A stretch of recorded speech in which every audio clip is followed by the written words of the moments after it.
നമസ്കാരം. എൻ്റെ പേര് ഷൈജ ഫ്രാൻസിസ്.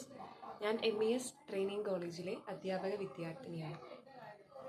ഒരു സ്ത്രീ എന്ന നിലയ്ക്ക് നാം ഓരോരുത്തരും അല്ലെങ്കിൽ ഓരോ സ്ത്രീയും ഓരോ പെൺകുട്ടിയും ദിനം പ്രതി അനുഭവിച്ചുകൊണ്ടിരിക്കുന്ന പ്രശ്നങ്ങൾ, അതിക്രമങ്ങൾ ഓരോ ദിവസവും കൂടിക്കൊണ്ടുവരികയാണ്.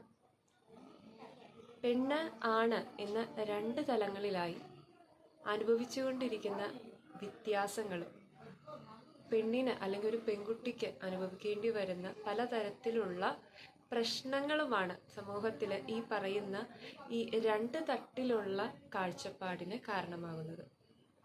പെണ്ണാണെങ്കിൽ അല്ലെങ്കിൽ ഒരു പെൺകുട്ടിയാണെങ്കിൽ ഒരു വീട്ടിലെ 4 ചുവരുകൾക്കുള്ളിൽ അടങ്ങി നിൽക്കണമെന്നുള്ള സമൂഹത്തിൻ്റെ ഒരു കാഴ്ചപ്പാടാണ് സമൂഹത്തിലെ പല അതിക്രമങ്ങളോടും വഴി തെളിയിക്കുന്നത്.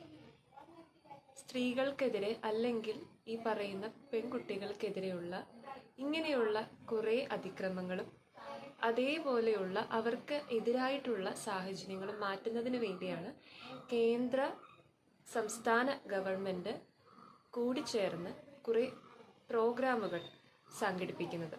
അതിലേറ്റവും വളരെ ഇമ്പോർട്ടൻ്റ് ആയിട്ടുള്ള ഒരു പ്രാധാന്യമേറുന്ന ഒരു ഇനീഷ്യേറ്റീവാണ് ബേട്ടി ബച്ചാവോ ബേട്ടി പഠാവോ എന്നുള്ള ഒരു കേന്ദ്ര സംസ്ഥാന ഗവൺമെൻറ്റിൻ്റെ പ്രോഗ്രാം ബേട്ടി ബച്ചാവോ ബേട്ടി പഠാവോ.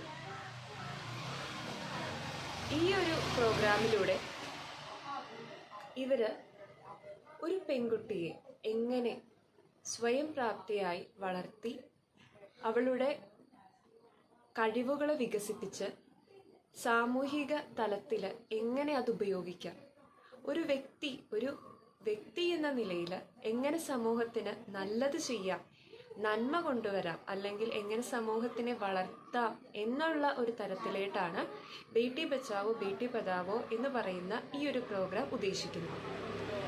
നമ്മൾ നോർത്തേൺ സ്റ്റേറ്റ്സ് അല്ലെങ്കിൽ കുറച്ച് കേരളത്തിന് പുറമേയുള്ള സംസ്ഥാനങ്ങൾ നമ്മൾ ഒന്ന് നോക്കുകയാണെങ്കിൽ അവിടെ പെൺകുട്ടികളുടെ ശിശുമരണ നിരക്ക് വളരെയധികം കൂടുതലാണ്.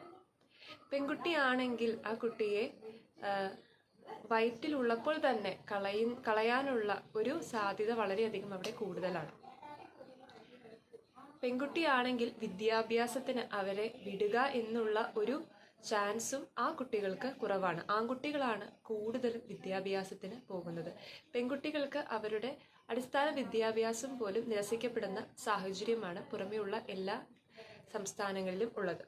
പ്രത്യേകിച്ച് പഞ്ചാബ്, ഹരിയാന അങ്ങനെയുള്ള സംസ്ഥാനങ്ങളിലേക്ക് നോക്കുകയാണെങ്കിൽ ഈ പറയുന്ന വിദ്യാഭ്യാസ നിരക്കും അതോടൊപ്പം തന്നെ ശിശുമരണ നിരക്കിൽ ഏറ്റവും കൂടുതലായിട്ട് ഈ പെൺകുട്ടികളുടെ ശിശു മരണ നിരക്ക് വളരെയധികം കൂടുതലാണ്.